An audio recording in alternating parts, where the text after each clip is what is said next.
بسم اللہ الرحمن الرحیم۔ السلام علیکم۔ انفو گائیڈ چینل میں آپ دوستوں کو خوش آمدید۔ جن دوستوں نے ابھی ابھی ہمارے چینل انفو گائیڈ کو جوائن کیا ہے اور سبسکرائب نہیں کیا تو پلیز اس کو سبسکرائب کر لیں اور بیل آئیکن کو کلک کر دیں تاکہ آنے والی ویڈیوز کا نوٹیفیکیشن آپ کو ملتا رہے۔ اس ویڈیو میں مسجد نبوی صلی اللہ علیہ وآلہ وسلم کی تعمیر و توسیع تاریخ کے حوالے سے بتاؤں گا۔ مدینہ منورہ کو یہ اعزاز حاصل ہے کہ پیغمبر اسلام حضرت محمد مصطفیٰ صلی اللہ علیہ وآلہ وسلم نے یہاں اپنی زندگی کے آخری 11 سال بڑے بھرپور انداز میں گزارے اور اپنے آبائی شہر مکہ کی فتح کے باوجود اسی مقدس شہر کو اپنی آخری آرام گاہ کے لیے پسند فرمایا۔ چنانچہ آپ صلی اللہ علیہ وآلہ وسلم مسجد نبوی صلی اللہ علیہ وآلہ وسلم سے متصل حضرت عائشہ صدیقہ رضی اللہ عنہا کے حجرے میں آرام فرما رہے ہیں، جہاں آپ کا بستر مبارک ہوتا تھا۔ مسجد نبوی صلی اللہ علیہ وآلہ وسلم اور گنبد خضرا اس شہر کی پہچان ہے، جہاں ہوائیں بھی بڑے ادب و احترام سے سرگوشی کرتی ہوئی گزر جاتی ہیں۔ یہاں پر ایک پراسرار روحانی خاموشی اور سکون و راحت محسوس ہوتی ہے۔ آپ صلی اللہ علیہ وآلہ وسلم نے جب مکہ مکرمہ سے مدینہ منورہ ہجرت فرمائی تو آپ صلی اللہ علیہ وآلہ وسلم نے صحابہ کرام رضوان اللہ علیہ اجمعین کی مدد اور تعاون سے گارے کی دیواروں اور کھجور کی چھال سے ایک مسجد تعمیر فرمائی جو مسجد نبوی صلی اللہ علیہ وآلہ وسلم کے نام سے مشہور ہوئی۔ اپنی تعمیر سے لے کر اب تک اس میں متعدد مرتبہ تجدید و توسیع ہوئی۔ موجودہ دور میں شاہ فہد بن عبدالعزیز مرحوم نے مسجد نبوی صلی اللہ علیہ وآلہ وسلم کی توسیع کا عظیم الشان منصوبہ مکمل کیا۔ نبی پاک صلی اللہ علیہ وآلہ وسلم جب مکہ سے ہجرت کر کے مدینہ تشریف لائے تو ان کی اونٹنی حضرت ایوب انصاری رضی اللہ عنہ کے دروازے پر رکی۔ آپ صلی اللہ علیہ وآلہ وسلم نے وہاں قیام فرمایا اور اس کے سامنے 2 یتیم بچوں کا گھر تھا جنہوں نے رضاکارانہ طور پر اپنی جگہ مسجد کے نام کر دی، اور نبی پاک صلی اللہ علیہ وآلہ وسلم نے خود اس عظیم مسجد کا افتتاح کیا۔ کھجور کے درختوں اور پتھروں سے دیواریں بنی، چھت کھجور کے تنوں کا بنا اور ایک مختصر سی مسجد وجود میں آ گئی۔ آج جسے ہم ریاض الجنہ کہتے ہیں، یہ جگہ اصل میں مسجد نبوی صلی اللہ علیہ وآلہ وسلم کی تھی، جس میں وقت کے ساتھ ساتھ اضافہ ہوتا چلا گیا۔ پہلا اضافہ نبی پاک صلی اللہ علیہ وآلہ وسلم کی زندگی میں ہوا، بعد میں خلفائے راشدین نے ارد گرد کے علاقے خرید کر مسجد میں اضافہ کیا۔ حضرت عثمان غنی رضی اللہ عنہ نے مسجد کے آگے ایک برآمدے کا اضافہ کیا اور پہلی بار رنگین پتھروں سے مسجد بنی۔ ابھی میں آگے چل کر مسجد کی تعمیر و توسیع کا تفصیل سے ذکر کروں گا۔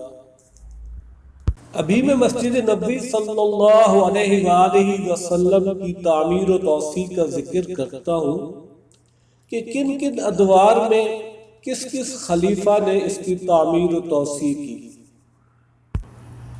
مسجد نبوی صلی اللہ علیہ وآلہ وسلم کی پہلی تعمیر آپ صلی اللہ علیہ وآلہ وسلم نے ہجرت کے پہلے سال فرمائی۔ 2 ہجری یعنی 628 عیسوی میں حضور صلی اللہ علیہ وآلہ وسلم نے دوسری مرتبہ تعمیر و توسیع فرمائی۔ بعد ازاں 12 ہجری یعنی 638 عیسوی میں حضرت عمر فاروق رضی اللہ عنہ کے عہد مبارک میں 29 ہجری یعنی 649 عیسوی میں حضرت عثمان غنی رضی اللہ عنہ کے عہد مبارک میں، 88 ہجری یعنی 706 عیسوی میں ولید بن عبد الملک کے عہد میں، 161 ہجری یعنی 777 عیسوی میں خلیفہ مہدی عباسی کے عہد میں، 655 ہجری یعنی 1275 عیسوی میں خلیفہ المعتصم باللہ کے عہد میں، 705 ہجری یعنی 1305 عیسوی میں ملک الناصر کے عہد میں، 706 ہجری یعنی 1306 عیسوی میں پھر ملک الناصر کے عہد میں، 831 ہجری یعنی 1431 عیسوی میں ملک ظاہر کے عہد میں،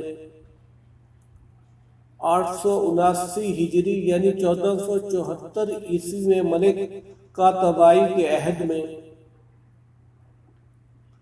اور 1566 عیسوی میں سلطان سلیمان کے عہد میں،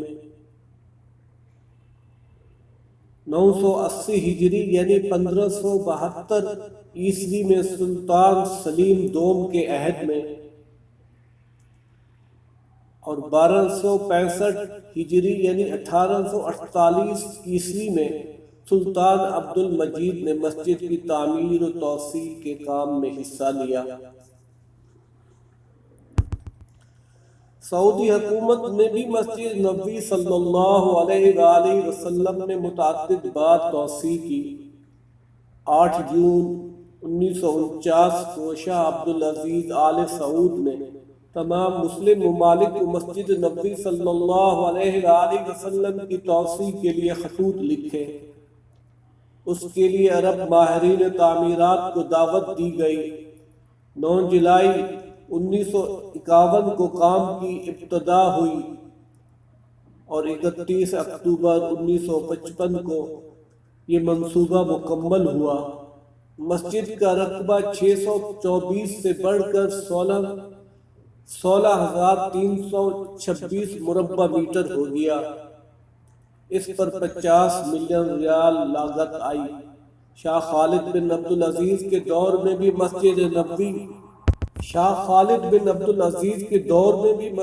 نبوی صلی اللہ علیہ وآلہ وسلم کی آرائش و زیبائش پر کروڑوں ریال خرچ ہوئے۔ خادم حرمین شریفین شاہ فہد بن عبدالعزیز نے جب 1983 میں مدینہ منورہ کی زیارت کی تو انہوں نے محسوس کیا کہ نمازیوں اور زائرین کی تعداد پہلے سے بہت زیادہ ہو گئی ہے۔ چنانچہ انہوں نے 11 مئی 1983 کو اس کی توسیع کے منصوبے کی منظوری دی۔ 18 جولائی 1983 کو کام کی ابتدا ہوئی، جس سے مسجد کا رقبہ 1,65,500 مربع میٹر ہو گیا۔ حج و عمرہ اور رمضان المبارک کے مہینے میں مسجد نبوی صلی اللہ علیہ وآلہ وسلم کے اندر 10 لاکھ سے زائد افراد سما سکتے ہیں۔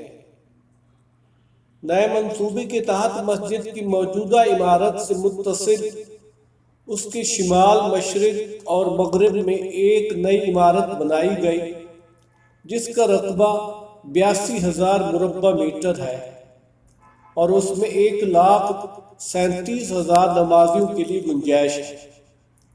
اسی طرح مسجد نبوی صلی اللہ علیہ وآلہ وسلم کی گراؤنڈ فلور کا مجموعی رقبہ 98,500 مربع میٹر ہے، جس میں 1,67,000 نمازی نماز ادا کر سکتے ہیں۔ اس کے علاوہ توسیع شدہ عمارت کی چھتوں کو بھی نماز کے قابل بنایا گیا ہے، جس کا رقبہ 67,000 مربع میٹر ہے اور اس میں 90,000 افراد کی گنجائش ہے۔ اس طرح توسیع کے بعد مسجد نبوی میں کل 2,57,000 نمازیوں کے لیے گنجائش ہے اور کل رقبہ 1,65,500 مربع میٹر ہے۔ توسیع شدہ عمارت میں تہہ خانہ بھی بنایا گیا ہے جو ایئر کنڈیشننگ مشینوں وغیرہ کے لیے استعمال کیا جاتا ہے۔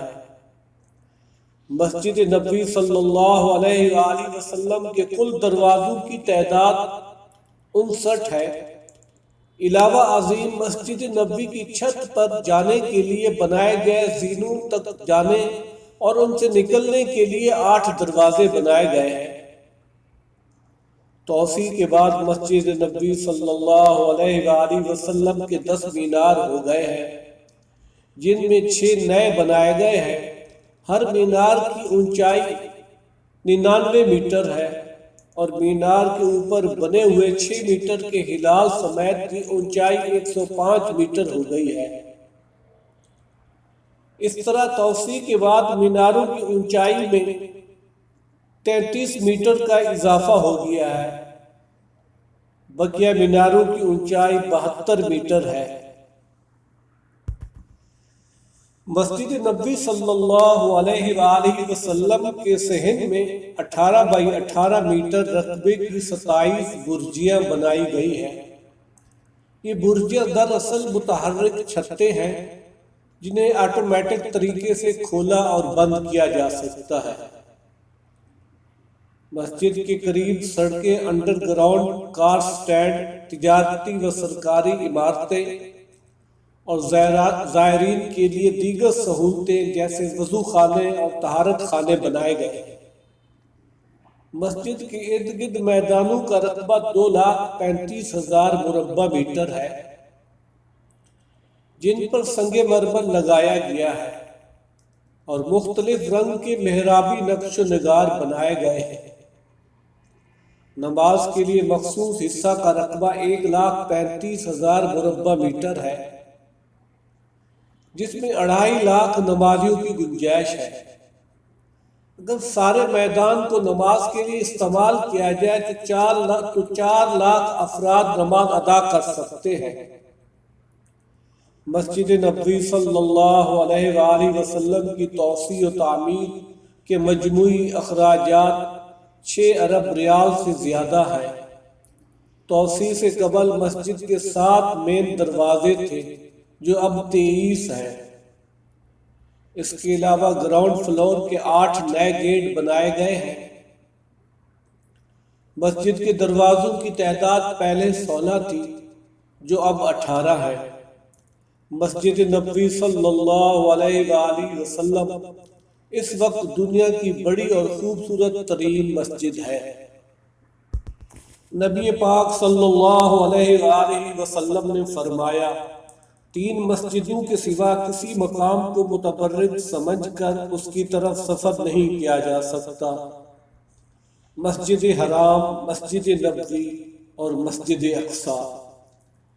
نبی پاک صلی اللہ علیہ وآلہ وسلم نے یہ بھی فرمایا، میری مسجد میں ایک نماز مسجد حرام کے سوا کسی بھی مسجد کی 1000 نمازوں سے افضل ہے، اور مسجد حرام میں ایک نماز پڑھنا کسی دوسری مسجد کی 1 لاکھ نمازوں سے افضل ہے۔ مسجد نبوی صلی اللہ علیہ وآلہ وسلم کو ایک خاص اہمیت یہ بھی حاصل ہے کہ نبی پاک صلی اللہ علیہ وآلہ وسلم کے منبر سے لے کر آپ کے گھر تک کا درمیانی حصہ جنت کے باغیچوں میں سے ایک باغیچہ ہے۔ فرمان نبوی صلی اللہ علیہ وآلہ وسلم ہے، میرے گھر اور منبر کا درمیانی ٹکڑا جنت کے باغیچوں میں سے ایک باغیچہ ہے، اور میرا منبر میرے حوض کوثر پر ہے، یعنی میرا منبر حوض کوثر پر ہے، یعنی قیامت کے دن حوض کوثر اسی جگہ پر ہوگا، یہ جگہ اس کے لیے خاص ہے۔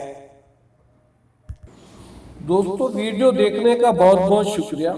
اگر یہ ویڈیو پسند آئی ہو تو اس کو لائک اور شیئر کریں اور ہمارے چینل کو ضرور سبسکرائب کریں۔ شکریہ۔